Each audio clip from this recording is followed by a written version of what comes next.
De por aquí, que está Teresa. Bueno, pues buenas tardes a todos, también a los que nos estáis siguiendo online desde casa. Y como sabéis, bueno, pues en esta jornada el tema que vamos a tratar, o el título de esta jornada, es el duelo en tiempos de pandemia. Como muchos sabéis, bueno, pues el duelo es un proceso adaptativo y necesario por el que hay que pasar, ¿no?, cuando se produce una pérdida, la pérdida de un ser querido, pero también, bueno, pues hablamos de duelo, cuando es también la pérdida del trabajo, la pérdida de una pareja.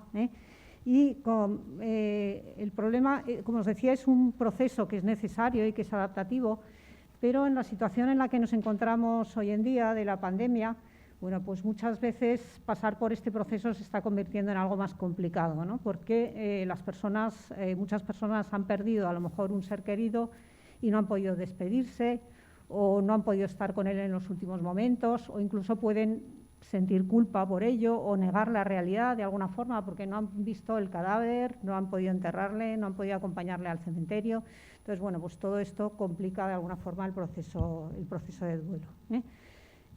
También, bueno, pues con todo el tema de las redes sociales, las nuevas tecnologías, etcétera, está apareciendo una forma peculiar de duelo que, bueno, José Carlos ha escrito sobre este tema, que es el duelo virtual. Personas que a lo mejor niegan la realidad y de alguna forma intentan mantener a ese ser querido vivo, etcétera, a través de las redes sociales, etcétera. Entonces, en esta sesión lo que vamos a hablar es de cómo abordar el duelo desde una perspectiva psicológica y también desde una perspectiva educativa. Entonces, veremos, bueno, pues cómo podemos intervenir en el duelo y cómo podemos ayudar a las personas para que ese duelo pues no se convierta en algo patológico.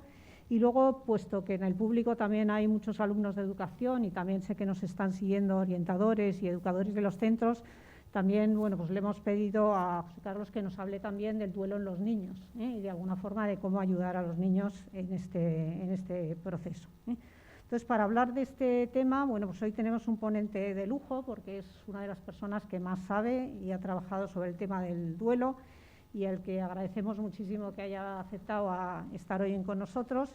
Entonces, José Carlos Bermejo, bueno, él es doctor en Teología y Pastoral Sanitaria por el Camillanum de Roma, es profesor de varias universidades, del Máster de Bioética en la Universidad Pontificia de Comillas, director del Máster de Counseling en la Universidad Ramón Llull, el Máster de Coach Dialógico en la Universidad Francisco de Vitoria y el Máster en Intervención en Duelo en la Universidad también Ramón Llull.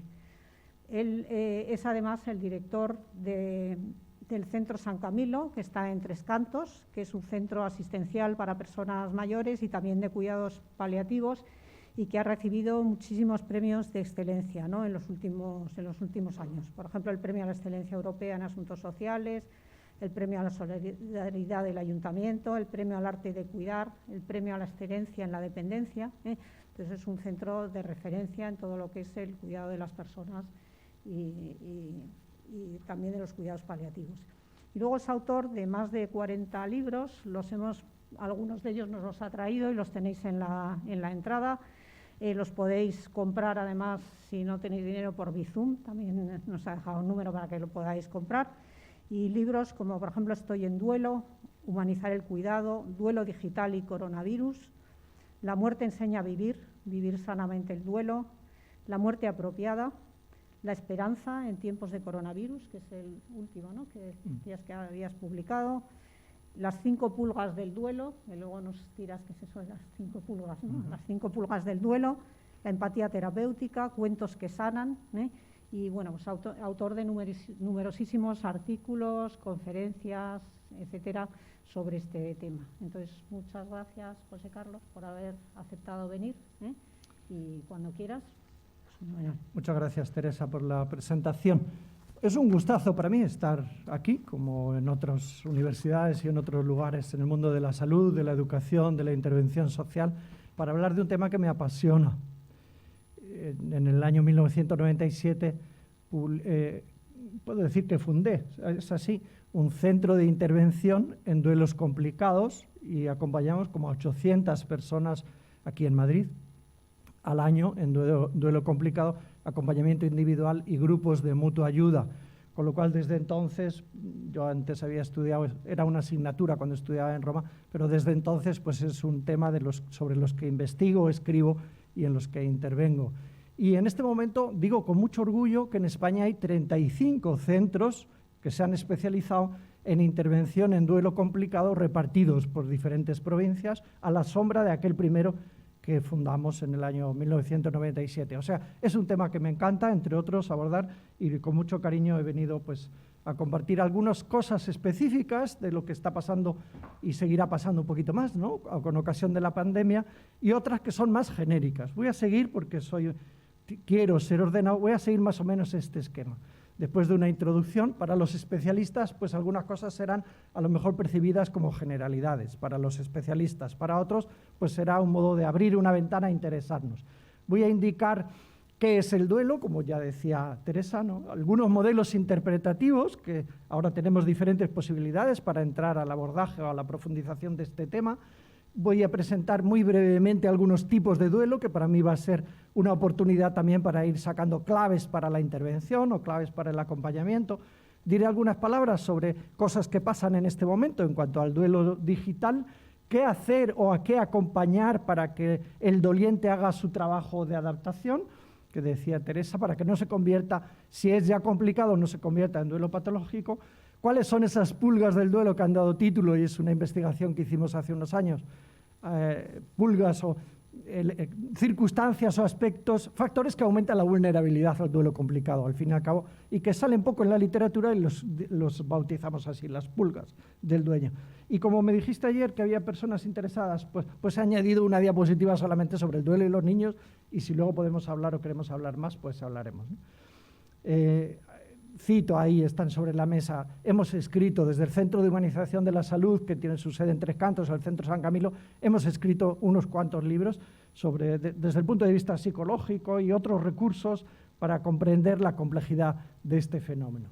En principio, como decías en la presentación, podemos decir que el duelo es un proceso que nos ha acompañado siempre toda la historia y nos acompañará toda la historia, y es una forma de sufrimiento de esos que podemos calificar de inevitable. Hay mucho sufrimiento en el mundo que se puede evitar, pero hay algunos que no se pueden evitar, y no hay manera. Para evitar este sufrimiento tendríamos que morirnos todos juntos, ponernos de acuerdo, sería imposible, porque no quiero morir, no quiero sufrir el duelo por la pérdida de mis personas queridas, nos ponemos de acuerdo y nos morimos, pero como todos tenemos otros, pues sería imposible. Este es un duelo del que no podemos huir. Es un proceso adaptativo, cumple una función adaptativa que afecta a todas las dimensiones de la persona. Es una bofetada que nos da la vida, la muerte de un ser querido, con ocasión de la ruptura de los vínculos que hemos construido. Nos duele, de ahí viene la palabra, dolus, del latín, nos duele y sufrimos mientras, pues digamos metafóricamente, mientras zurcimos los rotos que se producen en nuestro corazón cuando rompemos los vínculos significativos. Yo voy a hablar todo el rato pensando en la ruptura de los vínculos significativos con personas, o sea, el duelo por pérdida de un ser querido. Pero efectivamente uno podría estudiar el fenómeno de la migración pensando o metiendo en un buscador de internet los 7 duelos del inmigrante. Y si no lo habéis hecho nunca, os llevaríais una gran sorpresa de cuántas entradas hay y cómo el título o lema se está convirtiendo en un modo de aproximarnos a la comprensión del fenómeno de lo que se pierde cuando se cambia uno de sitio de vivir, ¿no?, de continente, de cultura, etc. El duelo produce de todo, es un proceso adaptativo en el que hay que hacer un trabajo a nivel cognitivo, a nivel emocional, a nivel conductual, porque nos afecta y hay pensamientos, sentimientos y conductas vinculadas directamente con el hecho de haber perdido algo con lo que habíamos construido un vínculo, ¿no? Habíamos domesticado la rosa, en palabras de Saint-Exupéry en El Principito.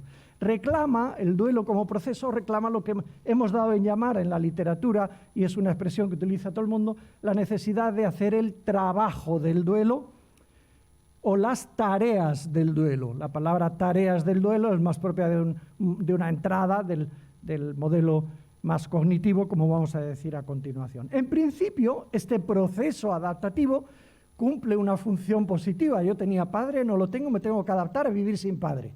Tenía pareja, no la tengo, tenía hijo, no le tengo y me tengo que adaptar. En principio, tenemos los recursos suficientes a nivel individual y relacional, colectivo, ¿no?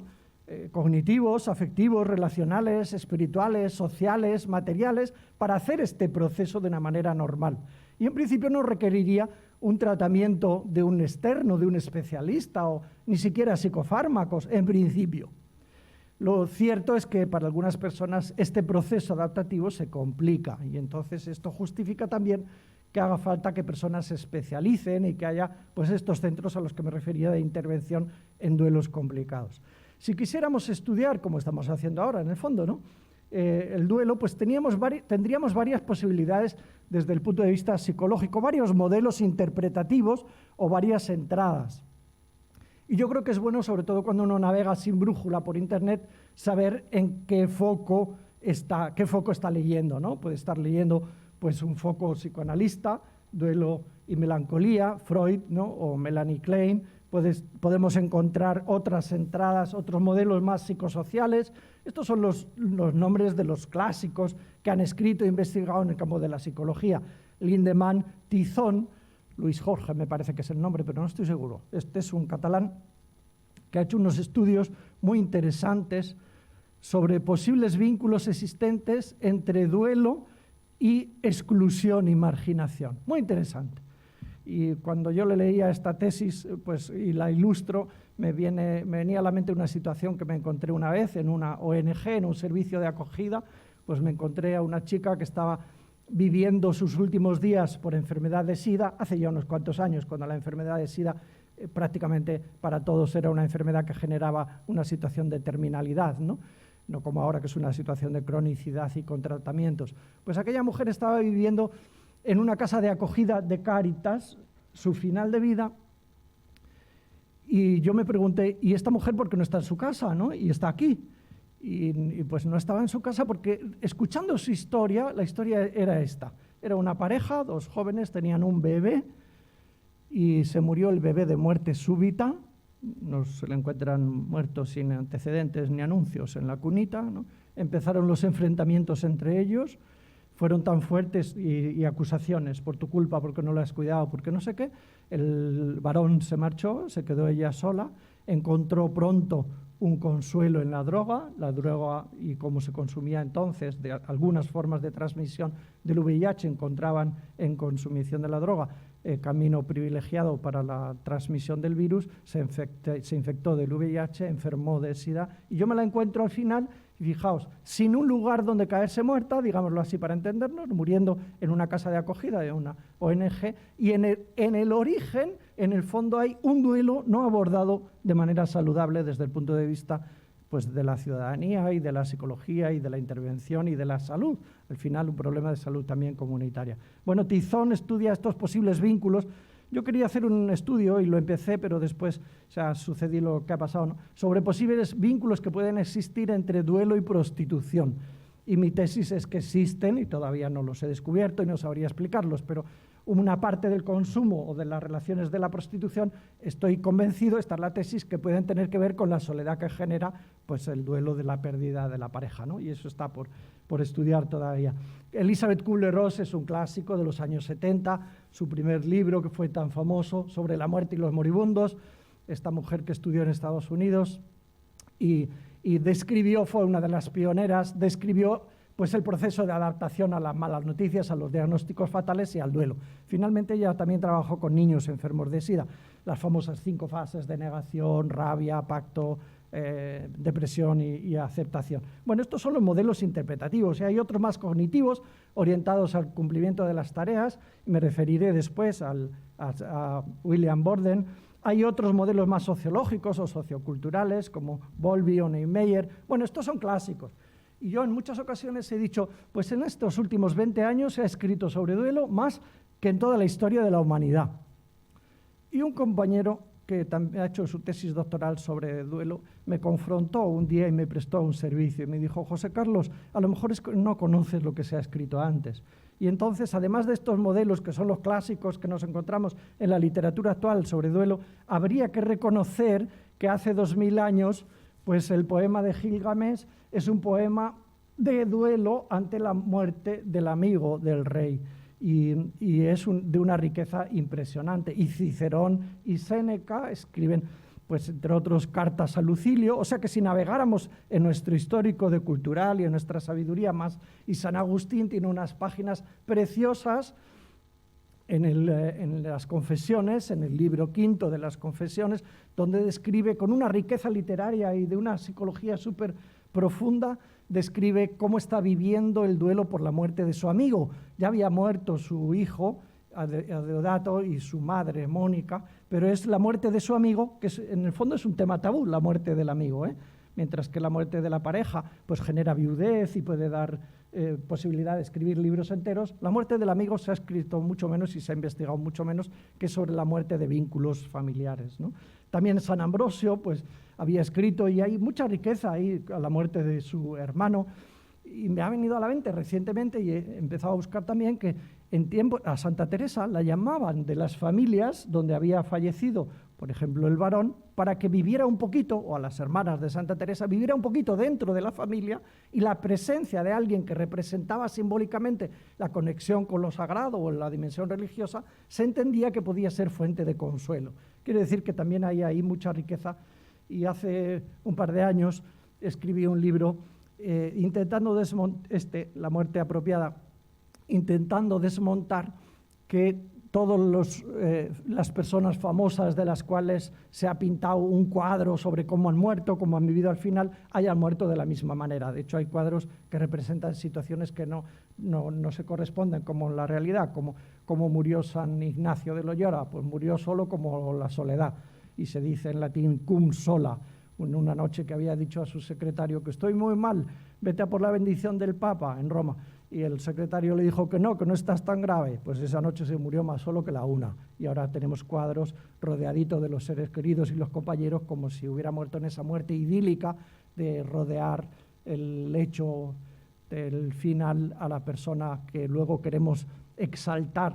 El proceso de idealización forma parte también del duelo, Bueno, pues en este libro, que quiero decir también que me encontré con la única persona que yo conozco en España que ha hecho una tesis doctoral en la Facultad de Psicología sobre esas experiencias tan raras, de las que es difícil decir una palabra, como las experiencias de muerte terminal, de muerte empática, de esa sensación de que algunas personas que están al final tienen, de que les vienen a buscar y nos dicen, pues ha venido mi padre. Dios mío, si tu padre murió hace 2 años, ¿no? Y ha venido mi padre, esa alucinación asociada al duelo o esa experiencia, pues ha sido estudiada en esta tesis doctoral, cuyo resumen es la segunda parte de este libro. Bueno, y ahora hay que hablar también de la literatura que tendremos que escribir para hablar de duelo digital, ¿no? Bueno, después de esta introducción larga, en la que he querido decir que tenemos diferentes modos de acercarnos, diferentes fuentes y focos, diferentes modelos interpretativos, voy a hacer una sencilla clasificación de tipos de duelo.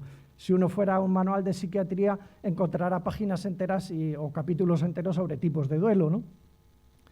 Voy a hacer una reducción por razones pedagógicas. Voy a hablar de un duelo normal, será el último al que me referiré, de un duelo anticipatorio, de un duelo ambiguo, de un duelo imposible, de un duelo complicado, también el anticipatorio y el ambiguo serán complicados en buena medida, de algunas formas de complicarse el duelo, como puede ser que se retrase su manifestación, o el duelo crónico, o el duelo enmascarado, o el duelo congelado, y a veces el duelo patológico. Voy a decir algunas palabras de cada uno de estos tipos de duelo también, porque mientras los describo, pues iremos también seguramente pensando en algunas personas que conocemos y también pues en algunas claves para el acompañamiento, ¿no?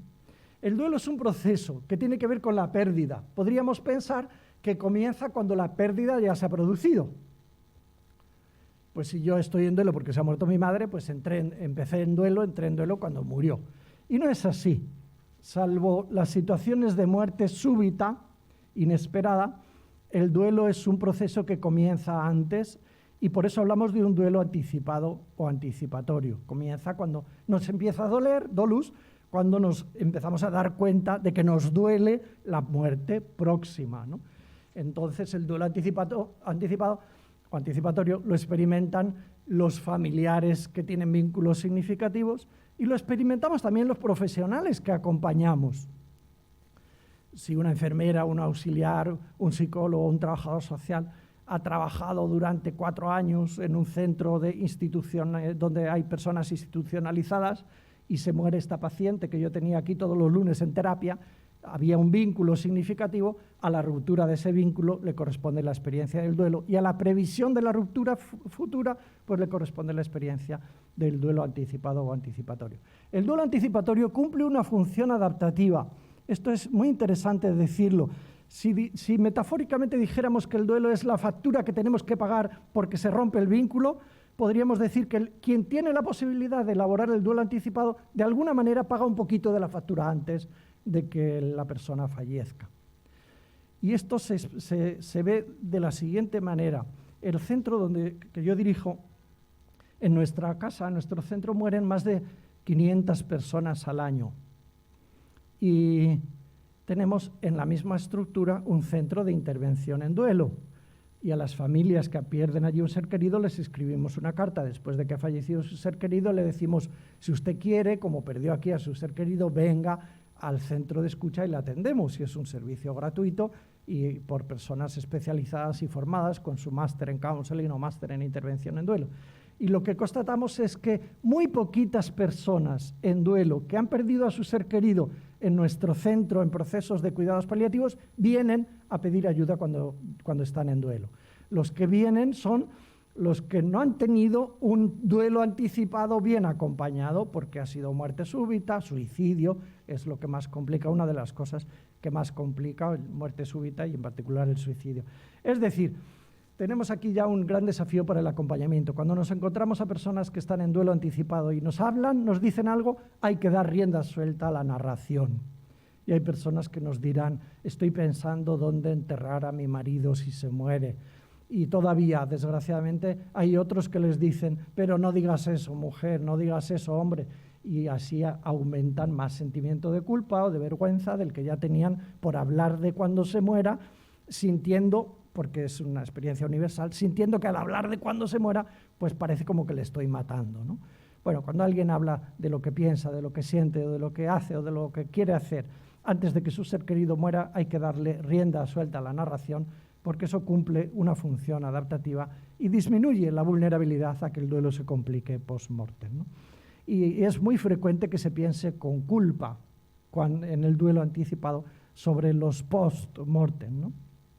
Hay un duelo ambiguo dentro del anticipado que ha merecido, no me recuerdo la autora, ha merecido también algún libro monográfico titulado así, Duelo ambiguo, que experimentan las personas pues que han perdido y no han perdido, ¿no? Cuando tenemos, por ejemplo, y especialmente a un ser querido con Alzheimer en fases muy prolongadas y avanzadas, la sensación de que hemos perdido a nuestro ser querido, aunque está vivo, la tenemos cuando, por ejemplo, ya no sabe que soy su hijo, ¿no?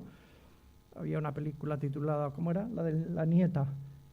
¿Cómo te llamas? O ¿tú quién eres? ¿Tú quién eres? Era el título de la película, de cuando la nieta que consagra su vida y deja la carrera universitaria para cuidar al abuelo, llega un día, con todo el sacrificio que está haciendo, llega un día en que el abuelo le dice, ¿tú quién eres? ¿No? Y soy tu nieta que vengo cada día. Bueno, pues en esos momentos y en esta fase de antes de que el ser querido muera, vivimos nuestro duelo anticipado, pero es ambiguo, porque por un lado la persona está viva, y por otro lado, pues ya he perdido la parte de la identidad y del significado que tenía para mí. Hay presencia física y ausencia psicológica.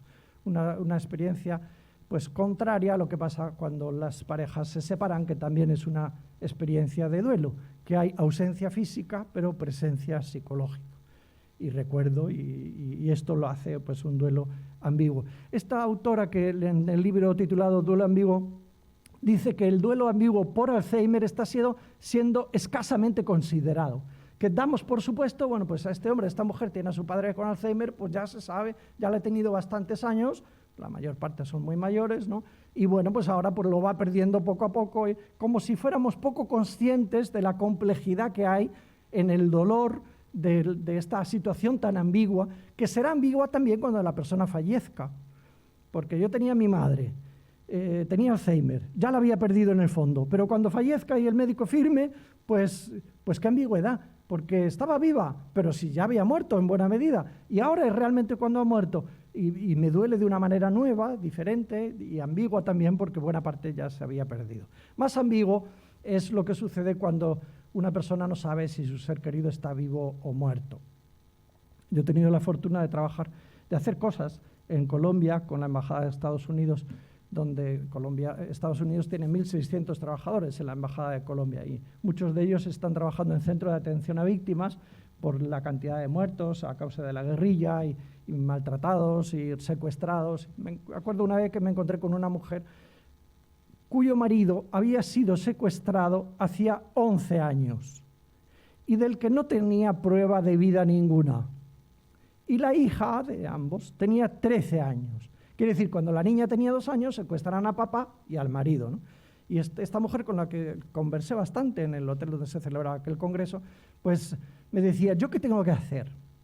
Tengo que elaborar el duelo, olvidarme de mi, entre comillas, olvidarme, pensar que efectivamente mi pareja, mi marido, está muerto y hacer mi trabajo de duelo y reconstruir mi vida dando por cierto que está muerto, o cultivar la esperanza de que pueda todavía estar vivo.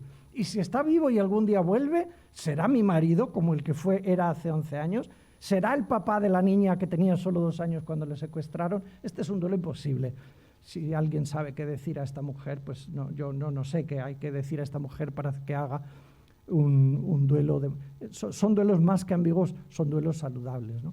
Nos lo encontramos también en todas esas circunstancias donde ha habido un accidente y hay personas que durante un tiempo, no sé cuántos, hoy quizás es más fácil, pero durante un tiempo no se sabe si su ser querido está entre las víctimas o no.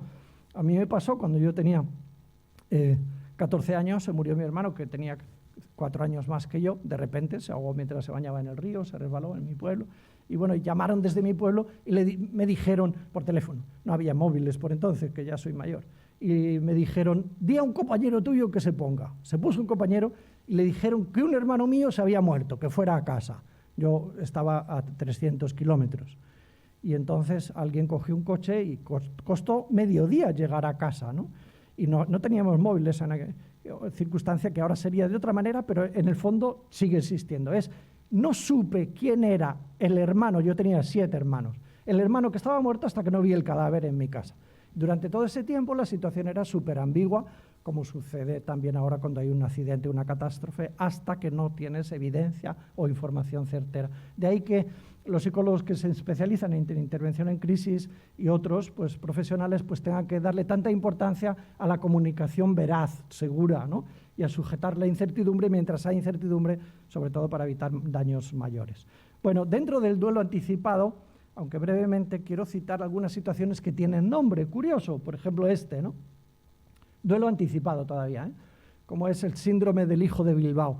Este nombre lo bautizó Marcos Gómez Sancho, que es un médico famoso en España por la promoción de los cuidados paliativos, canario, y bueno, pues lo bautizó así en el año 75, cuando muchas familias de España tenían un familiar en Bilbao por el desarrollo industrial y porque la gente iba porque había trabajo, ¿no? Y entonces este nombre evoca esa situación que se produce en una familia cuando, estando malo uno de los miembros de la familia, otro coge el teléfono que está allí y llama al que vive lejos, que vengas, que papá está muy mal. Y el que está lejos, pues viene porque le han dicho. En todas las culturas sucede que intentamos llegar antes de que se muera, porque tenemos miedo a la culpa que experimentaremos luego si no hemos estado presentes, ¿no? Parece que honramos así, aunque tuviéramos incluso un vínculo ambiguo, honramos y nos quedamos tranquilos si hemos estado presentes. Cuando el que vive fuera llega y se encuentra con la situación, motivo por el que va, ¿no? Que es que su padre o su hermano está muy mal, esta experiencia es muy frecuente, y es en todos los sitios. Es fácil que su reacción sea de proyección y de rabia contra quien no tiene ninguna culpa. Pero como le tenéis así, pero como no le habéis puesto al menos un suerito, pero mira que está mojado y no le habéis cambiado, y le acaban de cambiar, ¿no? Pero cómo no le habéis llevado al hospital, pero cómo no, disparado contra los cuidadores habituales, familiares o profesionales. Bueno, esta situación que aquí en la universidad diríamos pues la entendemos perfectamente, se puede tratar de un sencillo mecanismo de defensa, es la proyección de la rabia a quien no tiene ninguna culpa, pero es un mecanismo inconsciente de defensa, genera un sufrimiento evitable. Y a veces los que rodeamos también entramos al trapo y decimos, mira el último que viene y encima con exigencias y disparando. En lugar de hacer un diagnóstico humilde, pues mira pues está sacando su rabia y hay que ayudarle porque se nota que es una situación de síndrome de hijo de Bilbao. Esto yo cuando lo oí la primera vez me pasaba que eso pasaba raramente y luego he ido verificando como en mi propia familia, que para colmo tengo un hermano que vive en Bilbao, se produce como se describe en los libros. Y si lo leemos en América Latina, pues será el síndrome del hijo de fuera, y si lo leemos en Portugal, pues será el síndrome del primo de Francia, para explicar lo mismo. Otra situación menos bautizada y menos frecuente en la literatura es el síndrome de Lázaro. Pues coge el nombre de un relato bíblico, la resurrección del amigo de Jesús, y evoca esa situación en la que en el proceso de duelo anticipado la familia y los seres queridos están preparándose, adaptándose, viendo la trayectoria y que el familiar se va a morir, y en vez de ser esta la trayectoria de que el enfermo se muere, se produce un punto de inflexión, no la mejoría de la muerte, que se llama mejoría de la muerte ya, sino un punto de inflexión, la persona mejora y se estabiliza y tira millas durante semanas o meses, ¿no? Y esta recuperación de la persona genera malestares en el núcleo familiar. En nuestro centro, como decía, que mueren más de 500 personas, pues el año pasado fueron más de 20 las personas que vinieron allí derivadas por el Servicio de Salud de la Comunidad de Madrid, esperando que se murieran, con una esperanza de vida en nuestro centro de 18 días, y en vez de eso se estabilizó y a los 3 meses, pues los médicos o los psicólogos tuvieron esta tarea, comunicar a los familiares la mala noticia de que su ser querido estaba mejor. Su ser querido está mejor. ¿Y por qué es una mala noticia? Porque hay que darle de alta y tiene que volver a casa. Y eso cuando ya estaba la familia en proceso de adaptación a la pérdida, pues genera dificultades. Bueno, es muy propio en la cultura latina la claudicación familiar, se nos gastan las energías a todos los cuidadores a la vez, y es muy propia la codependencia, a veces vale la pena diagnosticarla para reaccionar bien. Este síndrome se empezó a estudiar en el mundo de las adicciones a drogas, sobre todo, pero ahora se aplica también al mundo de los cuidados, donde aparentemente está claro que una persona es cuidada y otro es el cuidador, y en la foto saldría una cuidadora femenino, ¿no? Fácilmente la hija o la pareja. Hay veces que el cuidador del dependiente se convierte en dependiente del dependiente, a nivel psicológico, relacional, y a esto lo llamamos codependencia, ¿no? La dependencia del cuidador, cuando es al revés, a nivel psicológico, afectivo, y en la foto sale una persona que dice pues que no se puede ir a casa porque si yo me voy mi padre se pone nervioso, y hay algo de verdad, ¿no? Y se siente culpable si se va y no se cuida, y se anticipa de esta manera un duelo complicado, porque a veces hay personas que viven durante mucho tiempo conjugando el verbo cuidar, cuidar, cuidar, y dejan otros roles, como trabajar, o ser pareja, o ser madre también. Cuidar, cuidar, cuidar. Cuando se muere la persona cuidada, entra en crisis el rol que se había adoptado de codependencia. Es un factor que aumenta la vulnerabilidad a la complicación del duelo. En nuestra cultura latina también es muy frecuente los pactos de silencio, que habría que describir que algunos pueden ser adaptativos, pero en muchas circunstancias es más bien una dificultad que tenemos a hablar en la verdad. El pacto de silencio es ese juego de mentiras en la que escuchamos que uno dice, no se lo diga a mi padre, que no lo podrá soportar. Y el padre dijo, no se lo diga a mi hija, que mi hija no lo podría soportar. Y ahí se produce un juego de mentiras y justificamos que lo hacemos por caridad, por aliviar sufrimiento al otro, cuando en realidad lo estamos haciendo por hedonismo, es decir, en el sentido genuino de la palabra, por buscar un escenario de mayor confort donde es más cómodo que no hablemos en la verdad y que juguemos como a las mentiras. Y esto genera muchas experiencias de soledad en el morir. Muchas personas mueren solas, aunque acompañadas, porque a su alrededor se está tramando un pacto de silencio no necesariamente adaptativo. Bueno, ahora también hablamos, no queda más remedio, del duelo por uno mismo. Yo estuve enfermo de coronavirus en la primavera del año pasado, estuve una semana ingresado en el hospital y me ha pasado lo que a todo el mundo que ha estado amenazado pues, de muerte próxima, que me ha tocado hacer mi propio duelo y gestionar mis miedos de qué me va a pasar si yo me muero. Mis grandes miedos es que va a ser de mis hermanas, que ni siquiera van a ver mi cadáver, no se van a poder reunir, no se van a poder abrazar entre ellas. Esto es un dolor anticipado, porque no se ha producido la muerte, y en cierto sentido un sufrimiento vicario. Uno sufre por el sufrimiento que anticipa a nivel cognitivo que van a experimentar los demás, de manera también realista, porque la amenaza era esta, ¿no? Que me pueda morir y pueda suceder esto. Que no van. Yo llegué a preparar, estando todavía en mi habitación, en mi casa, con mi despacho al lado, llegué a preparar la lista de teléfonos de mis seres queridos para, digo, como me lleven al hospital o yo vea que me pongo muy malo, aprieto la tecla, solo faltaba el enter, y mando esta lista a un amigo para que cuando yo pierda la conciencia se encargue él de informar a los demás, que si no se va a hacer un lío aquí. Búsqueda de controlar, obviamente. Búsqueda de controlar es un modo de vivir pues, algunos aspectos del duelo anticipado. Hasta aquí duelo anticipado o anticipatorio en diversas formas. Algunas de ellas ya complicadas, ¿no? Post-mortem también podemos encontrar formas en las que el duelo se complica. Por ejemplo, el retraso, duelo retardado. Hay personas que cuando pierden a su ser querido no reaccionan con lo que cabría esperar. Tristeza, agresividad, rabia, la que sea, ¿no? Culpa, que es el sentimiento más difícil de manejar en el duelo. Bueno, cuando una persona experimenta un tipo de negación temporal, que les pasa sobre todo a esos miembros de la familia que cuando fallece uno del núcleo familiar, ya se sabe que van a ser ellos los que van a hacer las gestiones con las funerarias y demás, ¿no? El que va a decir, pues mañana a tal hora en tal sitio, de esta manera, informar a los chicos y vamos a casa y llevarlos a no sé dónde.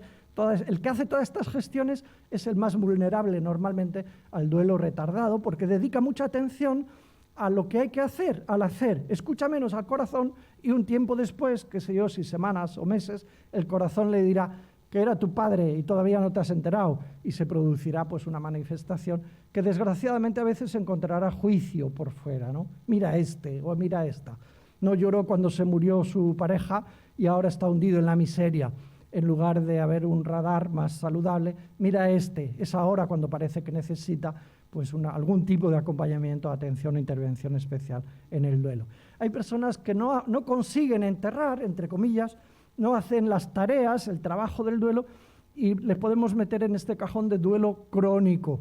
No haciendo el trabajo, diríamos, como si llevaran el muerto debajo del brazo y estuvieran... O sea, a mí me viene siempre el recuerdo de cuando yo compraba golosinas en La Rioja, que estudiaba allí en un internado, iba a comprar golosinas los domingos, había una mujer triste con la cara y vestida de negro, por supuesto, y yo pensé, pues se le habrá muerto, pero claro, alguien se le ha muerto, después de semanas y meses yendo al mismo sitio estaba igual. Luego me enteré que hacía 14 años que se había muerto su hijo. Diríamos, si me hubieran dicho, fue el mes pasado, la percepción que yo tenía de la situación en la que se encontraba me lo habría creído y lo habría entendido, ¿no? Hay personas que no consiguen, no solo que van para atrás, como nos pasa a todos. Alguien se ha buscado esta metáfora, dicen, en el duelo pasa como en esas máquinas con las que hacemos las carreteras o trasladamos las tierras, que en vez de tener ruedas de goma tienen ruedas metálicas y después una cinta, ¿no? O de goma o metálica. Si tú miras la máquina, las excavadoras y demás, ¿no? Si miras la cinta de la máquina, ves que la máquina va hacia adelante, pero si miras a la cinta por la parte de abajo, va hacia detrás. Bueno, pues en el duelo pasa algo así también, que hay momentos en los que, según donde centra la atención la persona, Navidad, los cumpleaños, cuando pasa por un lugar que fuera significativo, parece que está dando marcha atrás y ahora estoy peor, cuando en realidad se está haciendo el proceso de caminar. Hay duelos encubiertos, enmascarados, que esto es de sumo interés para atención primaria, para los médicos y para todos, porque en el fondo hay veces que el duelo, que la enfermedad es síntoma. No es que la enfermedad tenga sus síntomas, sino que la enfermedad es síntoma de estar en duelo. Me explico con las manos en el aire. La enfermedad suele tener sus síntomas y cuando tiene sus síntomas vamos al médico y se los contamos. Me pasa esto, me duele la cabeza, no duermo, voy al baño demasiado o no voy, qué sé yo. Y el médico intenta interpretar de qué sugerente son estos síntomas para ver cuál es la enfermedad. Pues hay veces que la enfermedad es síntoma de un duelo no abordado. Y entonces efectivamente hay síntomas de una enfermedad que a su vez está siendo el camino para solucionar la soledad. Y en la foto saldría más frecuentemente pues, una mujer que ha perdido a su pareja, ha enviudado, le han hecho un poco caso los hijos, si los tenía, y después ha quedado sola. Y la solución que la naturaleza humana tiene en ocasiones es enfermar, porque en enfermando pues me hacen caso y tengo motivo para salir y para ir y para que me llamen y me digan qué tal mamá, ¿no? Bueno, hay veces entonces que el duelo está encubierto. También hay duelos indecibles o privados de derecho social, que son aquellos que se producen cuando perdemos vínculos que teníamos que no habíamos socializado por el motivo que sea. Parejas homosexuales, si no hubieran sido socializadas, ante las cuales la ley tampoco reconoce los mismos derechos que en otras situaciones, pues hay situaciones efectivamente que uno pierde a un ser querido y no tiene permiso social para expresar como en otras situaciones, ¿no? Es el caso en parte de la pérdida del amigo. Yo hace 5 años perdí a mi mejor amigo, era mi mano derecha en el centro, pues yo el director, era el director de recursos humanos, estaba también su mujer trabajando, con lo cual yo tuve que vivir esta experiencia. Su mujer tiene derecho a duelo porque ha perdido a su marido. Yo, que era su mejor amigo, ponerle comillas si queréis, no tengo permiso social porque es un amigo y eso no está escrito sobre el duelo de los amigos ni tampoco las leyes lo contemplan. Bueno, sería un temazo. Alguien podría decir cómo se mide que un duelo sea complicado o no, o cuándo pega el salto al duelo patológico. Bueno, pues hay instrumentos que se utilizan sobre todo, más en la investigación que en la intervención, ¿no? El cuestionario más famoso es el de Prigerson, que en la Sociedad Española de Cuidados Paliativos utilizamos, sobre todo en el mundo del final de la vida, para discriminar entre duelo normal, ponerle comillas, y duelo complicado y duelo patológico, con formularios diferentes para adultos y para niños. Cuando hablamos de duelo patológico, bueno, pues a veces se ve a ojo y a veces habría que utilizar un instrumento de medida, ¿no? Reacciones exageradas, la persona no duerme. Me acuerdo cuando murió el novio de mi sobrina, 20 y tantos años, y estaban a punto de casarse, ya construyendo su casa, la ilusión propia de, además, pues eso, construir la casa. Un accidente por la mañana de agosto, 2 coches chocan, mueren 4 jóvenes que iban a trabajar a las 7 de la mañana, en circunstancias normales de ir a trabajar, ¿no? Y me acuerdo que a las pocas semanas me pedía ayuda la familia del novio de mi sobrina, porque decían, es que se sienta a comer en la cocina en el sitio donde se sentaba su hermano, ahora duerme en la cama de su hermano, ha empezado a vestirse con la ropa de su hermano, coge solo la moto de su hermano cuando sale. Bueno, estos eran indicadores de que algo está pasando, un proceso de identificación excesiva, y preguntado, ¿qué te pasa? Pues la respuesta era, no quiero que mi madre vea el hueco libre, así que prefiero yo ocuparlo. Y bueno, estos son indicadores de que podemos aproximarnos a una forma más que complicada de vivir el duelo, ¿no? En estos momentos hay otros aspectos que tienen que ver con el mundo digital, ¿no? Y que he podido escribir en ese libro que está afuera, ¿no? Ya hace bastantes años, en un vuelo regular que yo cogía para dar clase en Roma los lunes, pues me acuerdo que la azafata me dijo, ¿quieres los periódicos? No, pero tome, que son muy interesantes. Bueno, y no sé por qué, fíjate, aquel día que era próximo al Día de Difuntos, pues había varios separatas sobre cuántos muertos hay en la red. Y empecé a caer en la cuenta de la complejidad de este mundo. Hay más de 30 millones de perfiles de personas muertas que figuran vivas en la red. Y hay mucho, en Facebook en concreto y en otras. Y hay muchos perfiles que están siendo utilizados o automáticamente para mostrar todavía, para mandar estímulos como si estuvieran vivos, mañana es su cumpleaños, o respuestas automáticas, como también de otros, no solo de la red, sino cuando uno se hace una tarjeta de Iberia o de no sé qué, pues no está contemplada la muerte, de tal forma que sigue el sistema mandando mensajes de publicidad, por ejemplo, pues a la dirección. Algunas de las redes ya han empezado a crear lugares para distinguir los vivos de los muertos. Lo que hacemos aquí, digamos, en la presencia física, estamos los vivos, los muertos, o en el tanatorio o en el cementerio, ¿no? O incinerados. En el mundo de la red es un mundo donde la muerte no separa claramente, y esto está generando pues eso, respuestas como cuentas in memoriam y un nuevo concepto imaginario, idealizado, de una supervivencia digital que va a dar espacio, pues, y está dando espacio a otro mundo diferente, ¿no? Construimos cada vez más, los dolientes suben fotos de los fallecidos para homenajear a las redes, ¿no? Y hay una construcción de un cuerpo digital idealizado, porque no suben fotos de cuando estaba enfadado, más que fotos de pose en buenas circunstancias, que son un modo de homenajear, ¿no?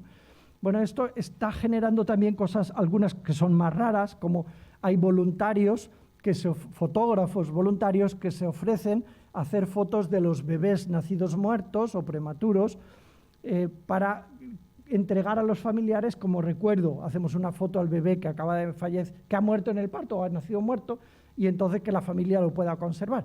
Cosas que en otros tiempos también hacíamos, también hacíamos cuadros de muertos y de famosos por su importancia a nivel social o religioso, ¿no? O porque se trataba de una batalla. Y también lo hemos hecho, pero ahora lo estamos haciendo de una manera más complicada. También en el mundo digital pues, se está posibilitando reconstruir nuestra imagen y dejar un legado digital que se construye a partir de los algoritmos que se combinan, las IPs, nuestros datos, nuestros mensajes, todo lo que vamos dejando, que en el fondo está idealizado y que permite hacer cosas como las que ha hecho una serie, un programa de la serie Black Mirror en ¿cómo se llama? En Netflix, no sé si lo habéis visto. Es un episodio muy interesante en la que una pareja pues, que tiene mucha actividad en las redes, no lo estropeo y os invito a verlo. Se muere el varón y en el tanatorio ya le dice una amiga a la mujer, pues escríbele un correo a esta dirección y te responderá tu pareja reconstruida digitalmente a partir de su abundante rastro digital. Y empieza, y efectivamente escribe, esto tiene un precio obviamente, y le responde a alguien con la misma identidad, con lo que respondería el vivo, ¿no? Porque está reconstruido a partir de todo el rastro, el legado digital que vamos dejando, ¿no? Y bueno, y después el sistema le ofrece también, pues si quieres te mandamos un avatar, y lo acepta, y le llega un muñeco con textura, que hace de todo, menos sufrir, de todo lo que quiere el vivo de verdad, menos sufrir. El resto hace de todo, ¿no? Pues si quieres que coma, come, si quieres que hable, habla, si quieres que haga el amor, lo hace, si quieres que se calle, se calla, ¿no? Es una, entre comillas, resucitación que responde a un anhelo de toda la historia de la humanidad. Y es pues, poder tener relación post-mortem con nuestros seres queridos, sobre todo si se han ido sin avisarnos o si se han suicidado, ¿no? La televisión coreana hizo otra experiencia muy dura, que es que a una mamá le ofrecieron tener un encuentro con unas gafas que permitían tener experiencia tridimensional y unos guantes que permitían tener experiencia táctil, un encuentro con su niña que había muerto. Y entonces, pues la niña iba a responder como hubiera respondido su niña a partir del rastro digital, ¿no?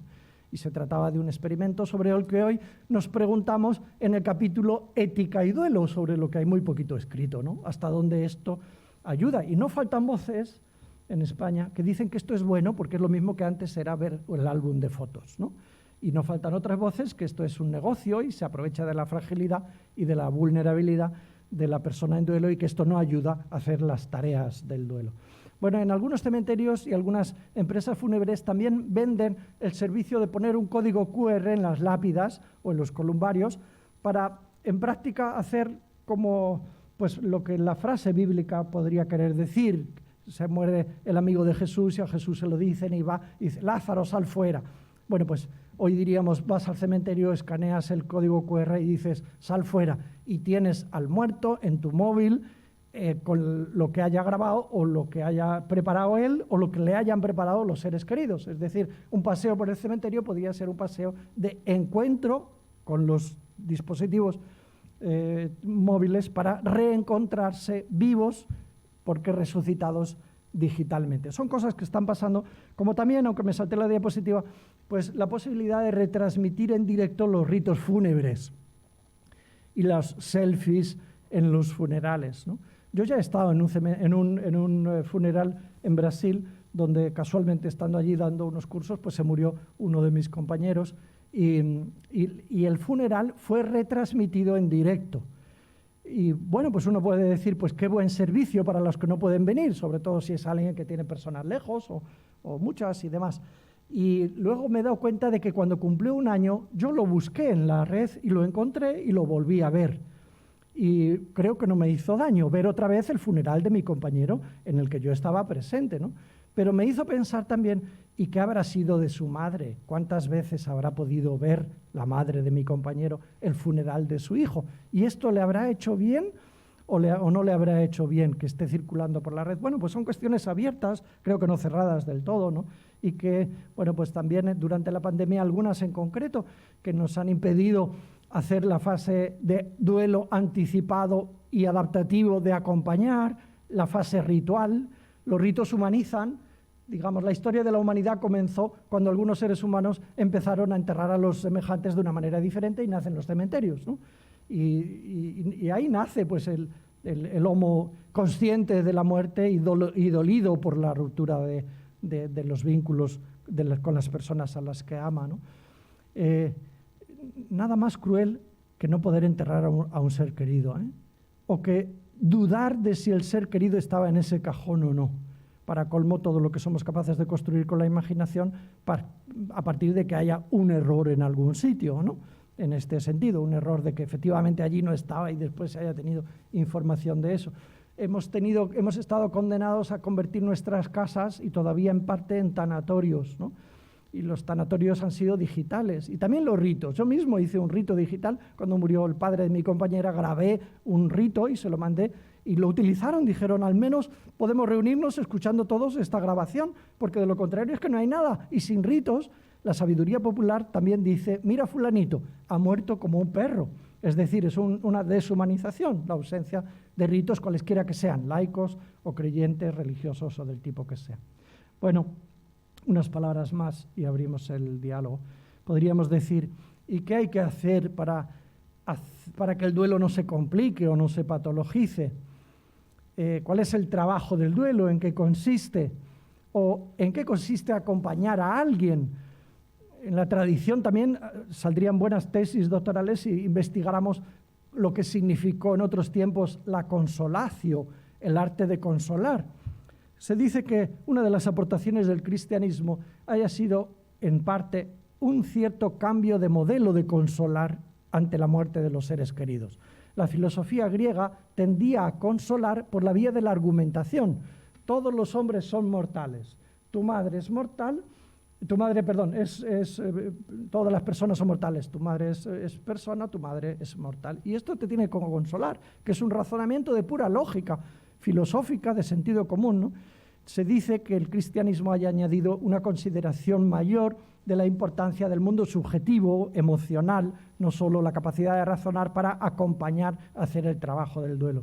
Bueno, el modelo de William Borden, que es un modelo más cognitivo que otra cosa, pues habla de las 4 tareas del duelo y tiene su utilidad.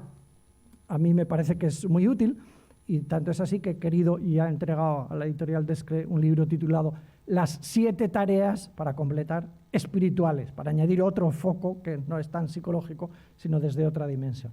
Bueno, Borden dice, hay que ayudar o hacer, según si eres acompañante o doliente, ¿no?, estas 4 tareas. 1, aceptar la realidad de la muerte. 2, dar expresión a los sentimientos, diré unas palabras de cada una de estas tareas. 3, adaptarse al ambiente en el que el difunto ya no está. Y 4, invertir energía emotiva en nuevas relaciones. Primera tarea, breves palabras, aceptar. Se dice muy fácil, pero el ser humano está hecho, hemos aprendido a negar, y a negar inconscientemente, y a defendernos negando. Y negamos pues soñando, cuando soñamos que está vivo cuando en realidad ya ha muerto. Y negamos cuando estamos despiertos y tenemos experiencias alucinatorias o pseudoalucinatorias asociadas expresamente a la intensidad del dolor del duelo. Y es frecuente encontrarse a una persona que te dice, estaba yo cocinando y ha venido mi marido, ha venido mi mujer, me ha dado un beso, me ha puesto la mano en el hombro como hacía siempre. Y su pareja resulta que murió hace 3 meses. Y está pensando que se está volviendo loca o loco. Y en realidad es una defensa y una experiencia alucinatoria vinculada a esta dificultad de aceptar la muerte, ¿no? Me acuerdo cuando muy cerca de aquí murió la madre de la secretaria primero que yo tuve. Me llamó su marido y me dijo, ven, porque Mari Carmen está dándole tortitas a su madre y ha muerto hace 2 horas. Está diciéndolo, despierta, mamá, que todavía estás bien. Bueno, esto duró solo 2 horas, hasta que también llegamos y le ayudamos a aceptar que ella estaba muerta. Hay veces y en otras circunstancias en las que cuesta mucho aceptar. A veces hasta algunos conceptos pseudo-religiosos pueden ayudar a negar en vez de aceptar que la muerte es muerte y es irreversible, excepto para los niños, ¿no? Que para los niños, pues hasta cierta edad, la muerte es reversible. Hay personas que, por ejemplo, no consiguen procesar la ropa. Y esto tiene que ver con la siguiente tarea, ¿no?, que es con la tercera. Dar expresión a los sentimientos. Uno podría pensar que el sentimiento más universal es la tristeza, o la rabia en algunas circunstancias, la indignación porque ha tenido que morirse mi hijo. En realidad, el sentimiento más difícil de manejar es la culpa. La culpa que en ocasiones, aun siendo irracional, atención a esto, aun siendo irracional, neurótica, puede tener una valencia adaptativa en el duelo. Por ejemplo, cuando la muerte es absurda, y me acuerdo una chica que me encontré en el hospital que había dicho a su novio, vamos a tomar una Coca-Cola. Cogen la moto, van de camino, se cruza un gato, su novio muere y ella está en el hospital herida.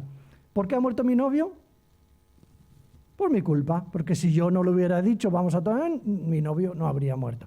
Obviamente mi novio ha muerto porque el traumatismo fue intenso y afectó a las funciones vitales y podía haber muerto yo en vez de él, o sea, no es por mi culpa. Aún así, esta autoatribución de una responsabilidad, más que responsabilidad, culpabilidad, transitoriamente, si no se enquista, puede ser adaptativa, porque a la persona le puede resultar más barato echarse la culpa y de alguna manera se empodera, más barato que aceptar la puñetera verdad, que es que no hay respuesta a por qué se ha muerto mi novio y por qué salió el gato precisamente en ese momento. Bueno, dar expresión a los sentimientos, validarlos, nos cuesta más validar la culpa irracional, ¿eh? Validarlos es una tarea que podemos hacer como ayudantes y como dolientes. En tercer lugar, adaptarse al ambiente en el que el difunto ya no está.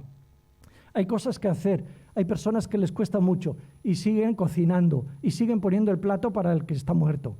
Y esto no lo cuentan porque les da vergüenza o porque no encuentran el lugar donde, pero cocinan y ponen el plato para el hijo y ahí está el plato que el hijo que murió hace un mes.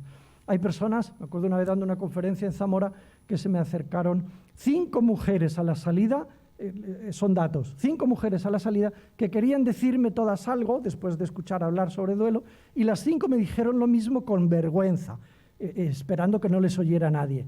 Y lo que me dijeron es que desde que murió su hijo conservaban la última toalla con la que se duchó metida en una bolsa y una hacía una cosa y otras otra. Y yo viajo con ella y yo la escondo y yo voy por las mañanas a recuperar los átomos que queden para dar vida con mis sentidos a quien en realidad ya no está, ¿no? Que cuesta adaptarse a un mundo. Hay personas que conservan la habitación como si fuera un santuario, que llevan las cenizas a la propia casa y hacen un altarcito, y esto según las culturas puede ayudar más o dificultar más.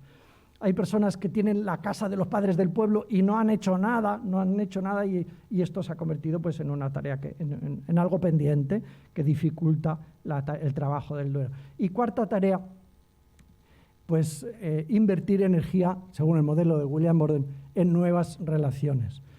Querer ocupa lugar. El tiempo compartido con los seres queridos ocupa. Yo hoy estoy aquí, no puedo estar con mis amigos, con mi compañero que se está muriendo, que se morirá mañana o pasado. Querer ocupa lugar, estar apasionado por algo ocupa lugar. Si perdemos a un ser querido, al principio todo el lugar es ocupado por el dolor, pero si hacemos el trabajo se libera tiempo. Entonces, una tarea del duelo es invertir nuestra capacidad de vincularnos con nuevas relaciones. Esto no es olvidarse. Algunas personas lo invierten de una manera creativa y hay mucho arte asociado al duelo, en la música, en la literatura, en la escultura, en la pintura. Hay fundaciones, esta tarde he estado conectado antes de venir aquí con una de Panamá, que es de una familia que perdió a un hijo y ha hecho una fundación y así se dedica a hacer formación sobre duelo. Y es un modo de invertir energía en nuevos fines, nuevos objetivos, es un modo de transformar el dolor en oportunidad y hablaríamos hoy de resiliencia, ¿no?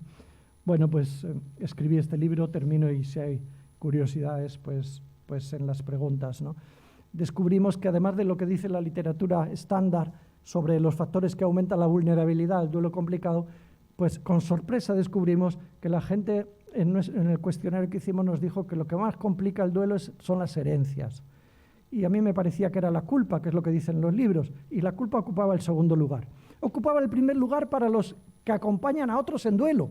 Los psicólogos entrevistados decían, lo que más complica el duelo es la culpa. En cambio, los dolientes decían, lo que más complica el duelo son las herencias. Interesante el diferente foco de unos y otros. Bueno, y el mundo de la inmortalidad virtual, esto es de hace muy poquitos años, pero antes de la pandemia, en el que la gente decía que todos estos posibles digitales son una pulga. Hoy no sé lo que diríamos, ¿eh? Luego el mundo de la sexualidad, que es mucho más rico y de lo que uno pueda pensar, ¿no? Con ocasión del duelo, pues baja la libido y uno podría creer que ahí está todo. Y no, detrás de esto hay muchas más posibilidades. Hay parejas, por ejemplo, que deciden llevar al bebé o al niño, o menos niño, a la cama los días siguientes a la muerte del hermanito o del abuelito, y luego no saben cuándo romper esta dinámica iniciada, ¿no? Y bueno, pues puede haber situaciones de extremos, como efectivamente los hay, que pasan años y años y uno sigue durmiendo. Pues yo tengo todavía alguien que me visita buscando no sé qué tipo de ayuda, pues que sigue durmiendo y ya son más que adultos. Él tiene 30 y tantos y ella 40 y tantos con su hermana y la hermana con el hermano desde el duelo de los padres. Dios mío, situaciones límites las hay, como aquel otro que se casó con 37 años y hasta entonces había dormido desde que murió el padre con la madre. En fin, bueno, estos son extremos, ¿no? Pero efectivamente el mundo de la sexualidad genera dificultades, particularmente en las parejas en las que cuando uno pierde a alguien, que no significa lo mismo para los dos. Si uno pierde al padre, pues es el padre de uno, pero el suegro de otro. Y eso a uno le afecta de una manera y al otro de otra. Los ritmos en la expresión de la pasión erótica y de las ganas de estar juntos, pues pueden generar problemas y convertirse en una pulga. También el mundo económico, la pasta. No es solo lo que cuesta la inhumación, el entierro, sino otros muchos aspectos, pues la carrera que la tenía a medio pagar y otros aspectos, ¿no? Y una palabra solo sobre el duelo, sobre los niños, porque fue una pregunta, ¿no? ¿Cómo acompañar a los niños? Bueno, habría que decir que los niños son niños, pero no son tontos. Y perdonadme por esta afirmación, pero a veces, a mí me pasa al menos que parece que cuando muere un miembro en la familia o en la escuela, nos parece que los niños son tontos y no se enteran. Y somos capaces de jugar muchísimo como si los niños no se enteraran. Los niños han jugado con la muerte. Han escuchado lo que hablamos, obviamente, ¿no? Han jugado con una muerte reversible normalmente, la de los juegos en los que he muerto, y aparece otro que resucita o le sustituye sin ningún problema. Y la muerte es cotidiana para ellos. Y la muerte no es un absoluto tabú como nos puede parecer a los adultos o como hacemos que sea. Por lo tanto, todo lo que sea mentir no ayuda pedagógicamente al desarrollo humano maduro, ¿no? No es oportuno decir que el fallecido se ha ido de viaje, ¿no? Porque rápidamente o pronto nos dirá las preguntas obvias, y por qué no nos llama, y por qué no nos pone en WhatsApp, y por qué no vuelve, ¿no? Decir claramente lo que no se entiende. Es mejor decir, pues cuando el otro nos pregunte ¿y dónde está? Y alguien le responde así, pues en el cielo, qué sé yo, en la estrella, no sé qué, no sé cómo le responderá, decir la verdad, y cuando no sepa responder, decir no sé, hijo, pero le seguimos queriendo mucho, ¿verdad? ¿Quieres que veamos fotos juntos? Y en lugar de esconder y cambiar de conversación, entrar al trapo y darle naturalidad. No esconderse para llorar, porque el niño aprenderá que para llorar hay que esconderse y que perder a un ser querido genera dinámicas de no transparencia. Y esto lo aprenderá porque lo verá a su alrededor. Es muy importante preguntar a los niños, habría que matizar mucho, y una compañera ha escrito un libro, Los niños y el duelo, monográfico, ¿no? Pero habría que preguntar a los niños qué les preocupa. Y además de una vez descubriremos que les preocupan cosas muy concretas. ¿Y quién le va a dar de comer, no? Y cuando quiera levantarse, si está en el cementerio, cuando quiera volver, ¿cómo lo va a hacer? ¿Quién le va a ayudar? Y no se asfixiará, no se quemará si le incineran. Bueno, pues estas preguntas hay que hacerlas con mucha naturalidad. Me acuerdo una vez en un entierro en Zaragoza, le pregunté a un niño que habían llevado porque se había muerto su abuelito y era el padre de un amigo mío. Y le pregunté, ¿qué te pasa? ¿Qué te preocupa? Porque estaba mirando al muerto por el cristal. Dice, ¿está vivo? ¿Por qué, hijo? ¿Por qué dices eso? Mira, se está moviendo. Y claro que se movían las telas que le cubrían con el ventilador que había encima, que no había, o el aire acondicionado. Efectivamente, él estaba teniendo... Imagínate que nadie le pregunta, pues habría quedado con la fantasía.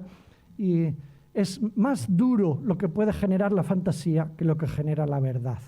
A los niños hay que darles participación también en los ritos, después de explicarles, mira, va a ser así, ya lo han visto en la tele, caramba, han visto muertos por todos los lados y ensangrentados debido a la pornografía de la muerte, de la que somos víctimas también de algunos medios de comunicación. Pues explicarles y decirles, ¿quieres ir? Y si quieres ir, vienes, y si te cansas, pues te vuelves a casa o te ayudamos a regresar. Fomentar el diálogo, fomentar el recuerdo. Recordar es volver a pasar por el corazón. En latín, ¿no? Pues bien, hay que recordar, no hay que invitar a no hablar, esconderse o mentir o intentar olvidar. Y bien, estas son algunas muy pocas indicaciones que podrían dar mucho para acompañar a los niños en duelo. Pues muchas gracias por este rato de atención y seguimos juntos un rato si tenéis preguntas. Gracias.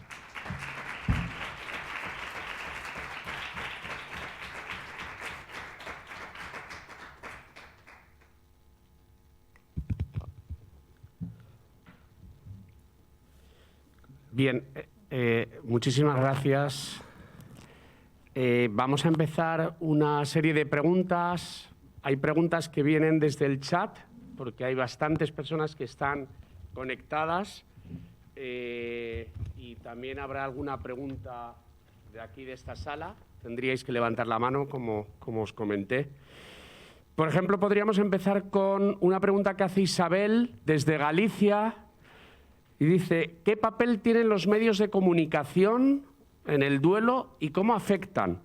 Por ejemplo, en catástrofes, en el tema de la pandemia, etcétera. Fundamental. Qué buena pregunta, qué buena, qué buena. Yo he dicho una expresión, ¿verdad?, que es un capítulo en el libro ese sobre duelo digital, que es pornografía de la muerte. Los medios buscan audiencia y no solo información. Les quiero mucho a mis compañeros periodistas, pero es cierto que hay circunstancias en las que están las cámaras buscando el charco grande de sangre, el grito desesperado de la mamá o del niño, o en el momento final, o después de que ha sido asesinado o ha muerto no sé dónde, y tenemos una tendencia a buscar imágenes macabras, ¿no? Ha habido algún caso de un accidente de un niño que se ha caído en un hoyo no sé cuánto de hondo y toda España ha estado pendiente mañana, tarde y noche, y eran las conversaciones de todos a ver cómo estaba la búsqueda de alguien que, por otro lado, la evidencia decía que tenía que estar ya muerto, y todos a la espera de ver el cadáver, ¿no?, de ver la evidencia de que está muerto. Los medios tienen una importancia tremenda. Deberían, a mi juicio, sentir el deber ético de ser transparentes, veraces, de no buscar la pornografía, es decir, la intimidad para publicarla, para hacerla sagradamente respetuosos. Deberían tener una tendencia pedagógica. Vamos a hablar de la muerte, claro que sí. Vamos a mostrar pues, claves para el contexto educativo. La Federación de Escuelas Católicas, las Escuelas Católicas, escribió esta guía para educadores, el duelo en el ámbito escolar. Ojalá lo conozcan los periodistas también para presentarnos, ¿no?, es del año pasado, para presentarnos claves. Yo me pregunto también cómo la tele no nos enseña a cambiar pañales al abuelo. Claro, no solo el abuelo al nieto, sino las generaciones más jóvenes, dar participación en lo que significa cuidar, en la dependencia, en el final, participación. Hay cuadros famosos ahí donde aparece el niño, el moribundo y la madre y la monja, ¿no?, como representando simbólicamente diferentes personajes. Creo que tienen una responsabilidad muy grande para humanizar el morir. Muy bien, muchas gracias. Aris Manuel pregunta desde Barranquilla, desde Colombia. Dice, ¿y las personas víctimas de la guerra y ahora por coronavirus abundan las personas enfermas por duelos mal realizados? Simple hecho de no ver a sus familiares sobre un ataúd en donde por costumbre empieza el duelo. En este caso, ¿cómo abordamos como profesionales de la salud la proximidad de la muerte de un familiar a nuestros seres queridos? Claro, gracias. En Barranquilla he estado 2 veces y me acuerdo cuánta bulla hay, cuánto ruido, particularmente en el barrio de La Paz, de las afueras de la ciudad, ¿no?, en el norte de Colombia.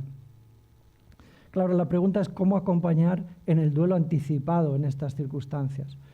Bueno, hay experiencias que se han hecho que son muy hermosas, como encontrar un facilitador que a través de la videollamada o a través de los escritos pues han leído, ¿no? Mi compañera escribió una carta a su padre y la enfermera se lo leyó en cuidados intensivos. Yo mismo, cuando estaba ingresado, me llegaron cartas que habían escrito otras personas, vídeos que me hicieron los compañeros para darme ánimos cuando todavía estaba en urgencias. Estos son recursos de fomentar la comunicación realista basada en la verdad, para tener efectivamente lo que podemos tener en el proceso anticipado. Digamos, en todo caso, que estas circunstancias pueden decir que estamos ante un duelo de riesgo y que si se hacen estudios en el futuro, que se harán, pues yo creo que aparecerán los duelos complicados debido a la causa de riesgo que comportó no poder ver, no poder despedirse, no poder ritualizar los ritos, no poder estar, ¿no?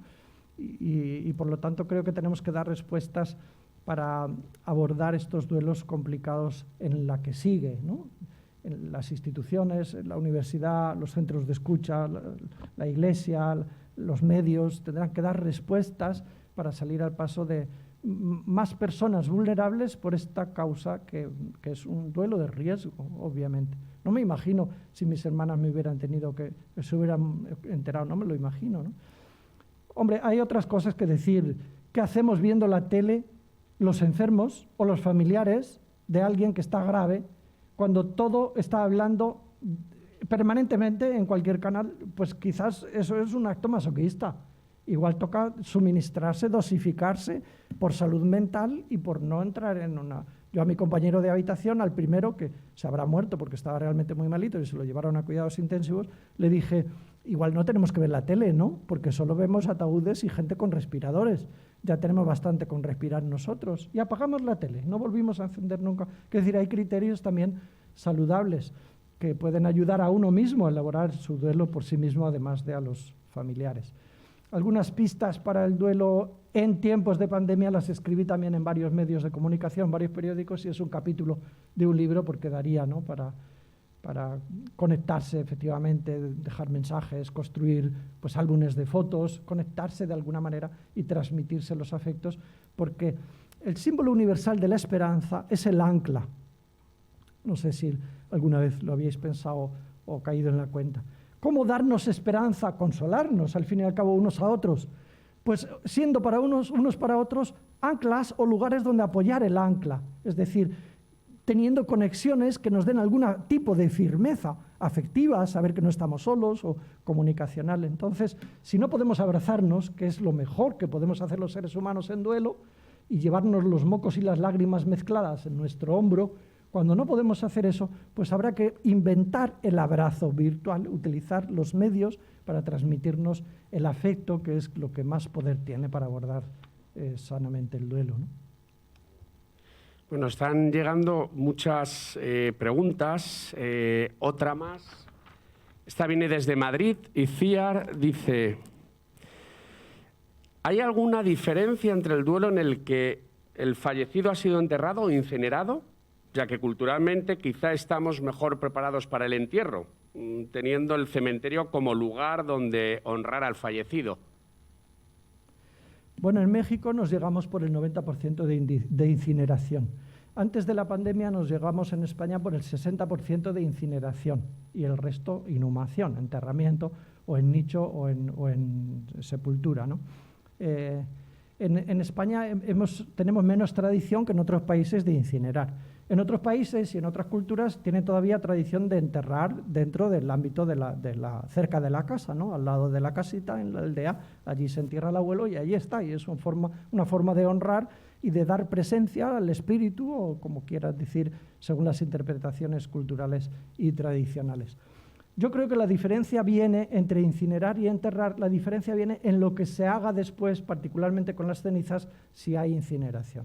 Hay personas que, como las cenizas, digamos, son cómodas, es decir, las puedes tener en un armario, encima de un mueble, en el salón. Todo esto es un riesgo de que aumente la resistencia a la aceptación, ¿no? Mientras que la consideración de que hay un lugar visible, tangible, a donde se puede ir, peregrinar, ¿no?, donde están los muertos, los restos, esto psicológicamente, culturalmente, ayuda mucho a las personas. En el Magisterio de la Iglesia Católica, por ejemplo, en el 2018 se escribió un documento sobre esto, intentando promover la costumbre de cuidar los cementerios y mantener la tradición de sepultar. Es más caro, es menos higiénico, lo sabemos, ¿no? Pero yo creo donde veo las dificultades y donde los teóricos analizan otras dificultades es en lo que se hace con las cenizas. Sabemos que hay personas que hacen joyas, o sea, hay empresas que venden el proceso de hacer joyas con las cenizas y te llevas pues un diamante hecho con las cenizas de tu pareja, ¿no?, o de tu hijo, ¿no? Y esto puede, pues además de costar un poquito, pues esto puede generar un poco de dificultad, ¿no? Hace no tanto me llegó un email de Ámsterdam y me preguntaban mi opinión sobre un proceso nuevo que se practica en algunos lugares, que es la humusation, que es un tratamiento de los restos mortales que durante un año consiguen transformar los restos físicos del cadáver en compost, que luego, un año después, por el contenido simbólico que tiene y las posibilidades de cobrar por eso, entregan a la familia una maceta con los restos transformados en compost y una planta, ¿no? Y este proceso, llamado humusation, pues se practica en algunos lugares. Yo creo que esto ya está dando problemas a algunos. Por ejemplo, ¿qué pasa luego? Hay un deber de cuidado, ¿no?, con esa planta, y qué pasa si me voy, se genera un vínculo, qué pasa si se seca, ¿Y qué pasa si las cenizas las entierro en el jardín y luego quiero vender? Estoy diciendo cosas concretas de mi experiencia, ¿no? Que si luego quiero vender y está ahí las cenizas de mi ser querido. Bueno, esto creo que son dificultades prácticas que hay que considerar y que uno no puede no pensar suficientemente cuando toma las decisiones. Y podríamos decir con mucha naturalidad, ¿y para qué quieres el cementerio? Si está para eso, ¿no? O el columbario, o como han hecho ahora algunas parroquias, que han hecho un lugar para depositar en común todas las cenizas juntas. Pues esto creo que son prácticas saludables para hacer de la muerte también una experiencia colectiva. Pues vamos un día, celebramos, ¿no? Y honramos la memoria en un lugar físico que evoca la vida y ayuda psicológicamente a hacer el trabajo. Bien, una profesional de la educación, Verónica, dice: hola, quisiera preguntar si fuera posible, desde el ámbito de la educación, cómo actuar en un aula de educación infantil, en edades comprendidas entre 3 y 6 años, ante un alumno o una alumna que esté viviendo un duelo, puesto que son niños muy pequeños. ¿Cómo habría que actuar? Muchas gracias, Verónica. Yo tanto no sé. De hecho, yo me atrevo a acompañar duelos complicados, pero cuando se trata de niños derivo inmediatamente a mi amiga Consuelo, doctora en filosofía, experta, sabe. O antes tenía una pedagoga que utilizaba una perra y con la perra había adquirido habilidad para jugar con el niño en duelo y conseguía sacar los sentimientos y las dificultades. Le aconsejo sin ninguna duda esto que se ha creado para este contexto, ¿no? Guía para educadores, el duelo en el ámbito escolar, y la literatura que hay sobre el duelo y los niños, Consuelo Santamaría, desde hace muy poquitos años. Hay que tener en cuenta que es diferente según el momento de desarrollo evolutivo y según la personalidad. Hay un momento en que el niño piensa que la muerte es reversible, que los muertos pueden volver, ¿no? Hay un momento en que los niños cambian radicalmente, de la rabia a la tristeza, y de dar patadas porque se ha muerto mi hermanito a estar triste a la negación total, ¿no? Y hay ejemplos que podríamos traer, ¿no? Recuerdo que decía una persona en un grupo de mutua ayuda: yo cuando se murió mi padre, dice, lo único que quería era que no me prohibieran ir al cine, porque ya tenía la entrada comprada.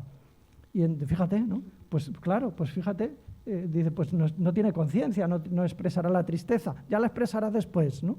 Y la prioridad y la envergadura de lo que está pasando, pues según la edad en la que se encuentre, pues es diferente la percepción. Lo que sí que digo es que de lo que estoy firmemente convencido es que no es bueno la negación. El ocultamiento no es bueno a ninguna edad, porque esto transmite valores, ¿no? Y es un modelo relacional que el niño vive, lo ve y lo va a oír, porque nos va a oír llorar o nos va a ir discutir entre los adultos, ¿no? Buenas tardes y muchísimas gracias por la intervención. Yo soy profesora de aquí de la Universidad de Villanueva y sí que quería hacer un poco alusión. Me ha gustado mucho el tema de que el trabajo del duelo en los niños, cuando se oculta, pues se hace peor, porque realmente ocultar la muerte, cuando es algo natural, debería estar en la pedagogía, un poco con la pregunta que hacía ahora esta persona que acaba de preguntar, el tema de que realmente la pedagogía de la muerte tiene que estar ¿no? dentro del currículo ordinario, dentro de la pedagogía. Hablamos de pedagogía de la vida y hay que hablar también de la pedagogía de la muerte, desde el primer momento, de forma natural, ¿no? Un niño pequeñito que no tiene ese concepto, ¿no? El desarrollo evolutivo, el momento evolutivo de poder saber que es algo irreversible, sí se puede hablar con pues, asignaturas como conocimiento del medio, las plantas viven, las plantas mueren, los animales viven, los animales mueren, de hablar de la muerte de forma natural, porque al final, si no se habla de la muerte a lo largo de la vida, realmente la vida tiene menos sentido, ¿no? Porque realmente todos vamos a morir. Entonces, si desde pequeñitos a los niños se les educa, se les da esa pedagogía de la muerte, que ahora sí que hay mucho escrito sobre la pedagogía de la muerte en los niños, pues deberíamos tratarlo de manera natural, porque realmente todos nacemos y todos morimos, ¿no? Y además que luego se da una gran paradoja en el siglo XXI, porque vivimos en una cultura de la muerte, de eugenesia, eutanasia, etcétera, pero luego realmente la muerte es un tabú en nuestra sociedad. Se ve en las películas, pero realmente en el día a día se oculta la muerte, ¿no? Nadie quiere hablar de la muerte. Gracias. Muchas gracias. En algún lugar leí esta sentencia: lo terrible y conocido es menos cruel que lo terrible y desconocido. Que creo que por otro lado es una gran verdad. Para el niño es menos cruel lo terrible conocido, lo terrible y sobre lo que no se... Allí al fondo, si quieres, y sobre lo que no se habla. De lo que no sabemos es cómo va a ser el duelo post-eutanasia, porque la eutanasia se plantea como una cuestión ética, como una cuestión jurídica, como una cuestión legal, pero lo que no sabemos es cómo va a ser el duelo de mi ser querido que quiso morirse y morirse fue un derecho y alguien le mató porque él quería, ¿no? Porque era un derecho en el contexto sanitario. ¿Cómo va a ser el duelo post-mortem, post-eutanasia? Pues sería algo que investigar. Bueno, hay un libro muy bueno de Holanda que es Seducidos por la muerte, donde nos explica lo que ha pasado, donde esto se ha convertido en... donde ya hay un poco de experiencia de marco legal, ¿no? Hola, buenas. Uy, perdón. Yo soy Eva, soy alumna del máster de atención temprana de aquí y bueno, y en relación a que hemos venido expresamente para ello, me gustaría comentarle acerca de cómo se puede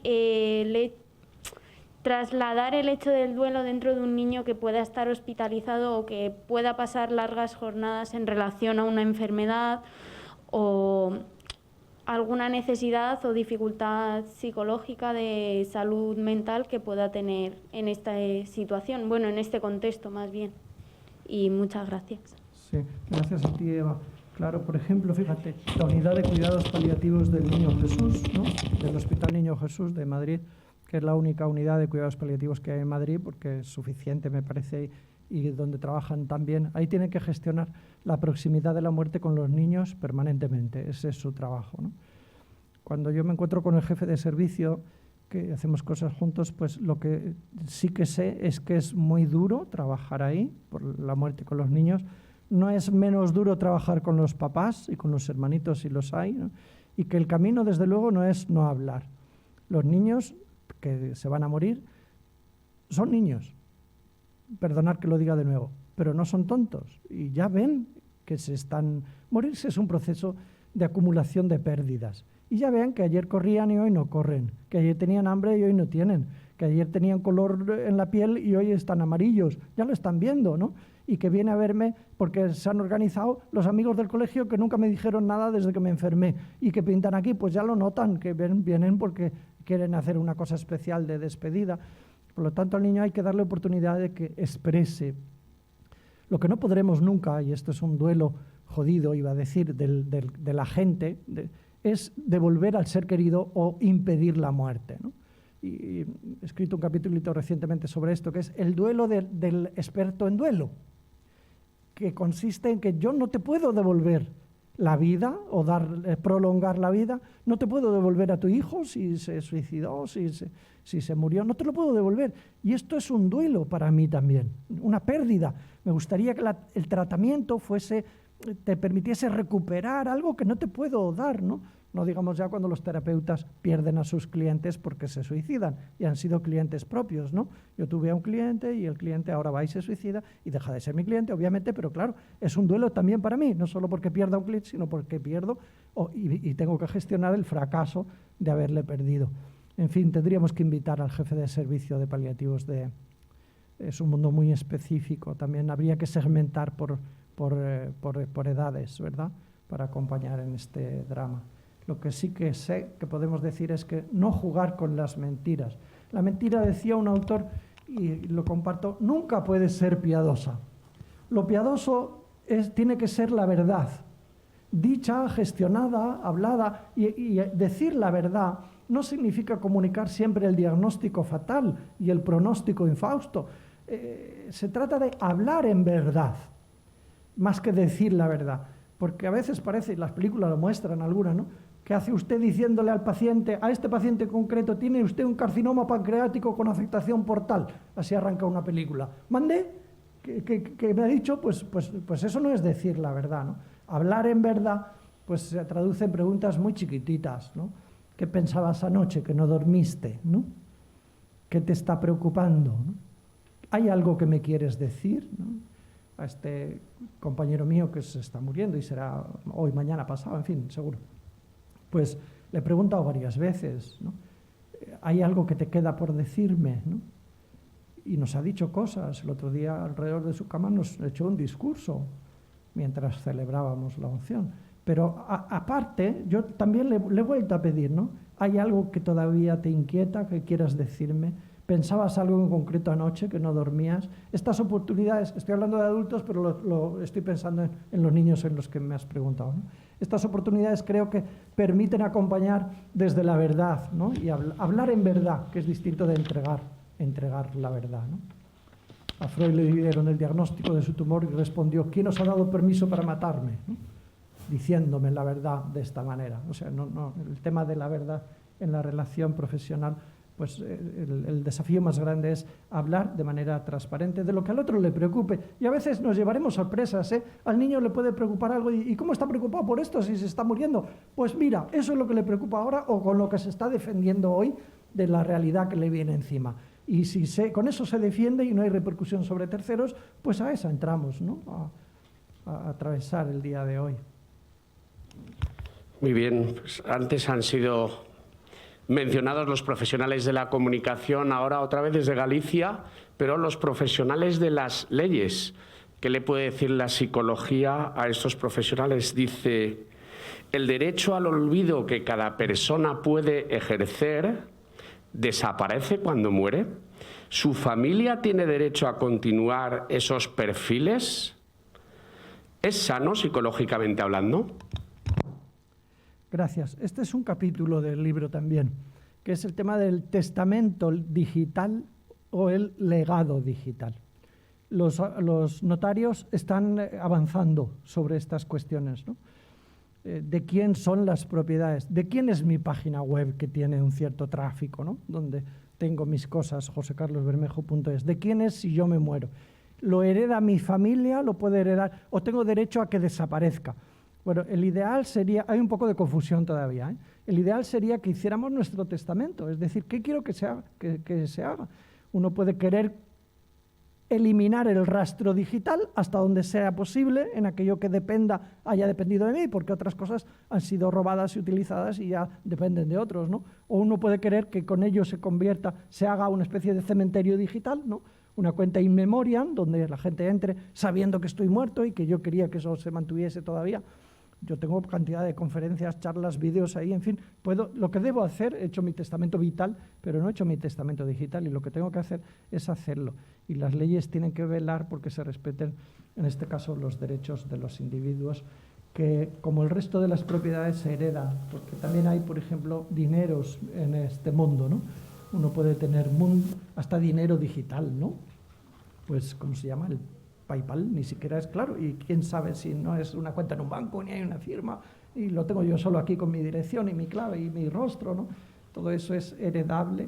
Efectivamente, los notarios están trabajando en esto y yo creo que el camino más saludable es hacer el testamento digital, además del testamento vital, en el que expresemos quién queremos que nos represente cuando perdemos la capacidad de relacionarnos con los médicos en situaciones finales.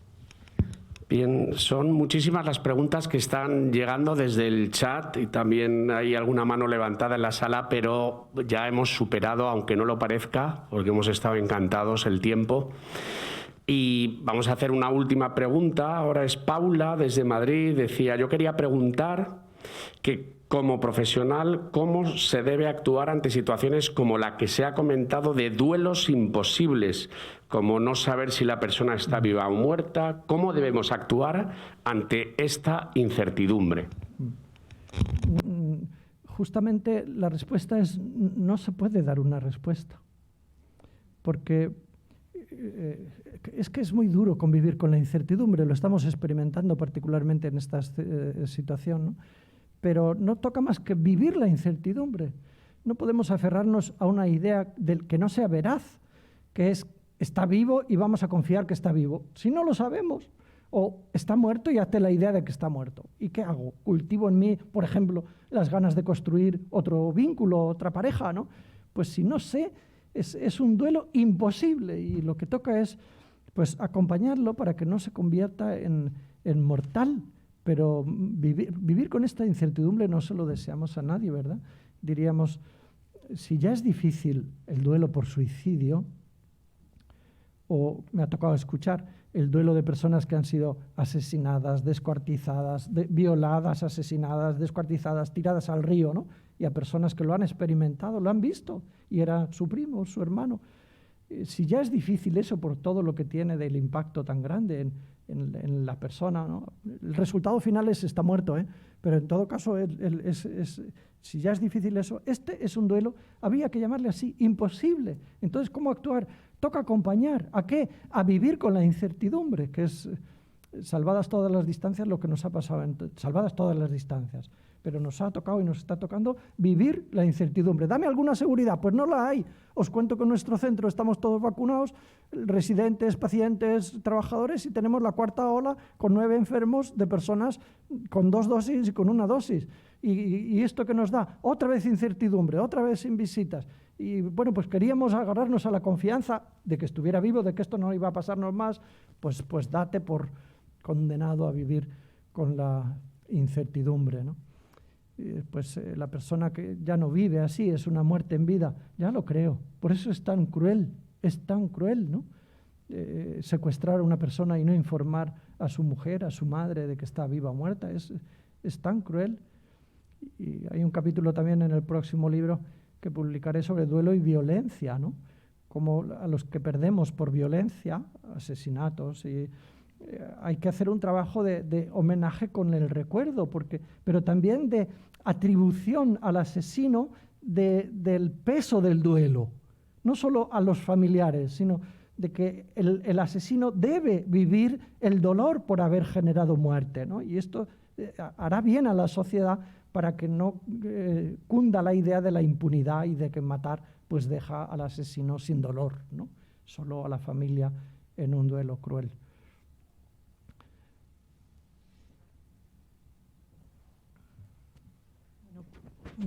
Pues muchísimas gracias, José Carlos. Yo creo que podríamos seguir aquí rato haciendo preguntas.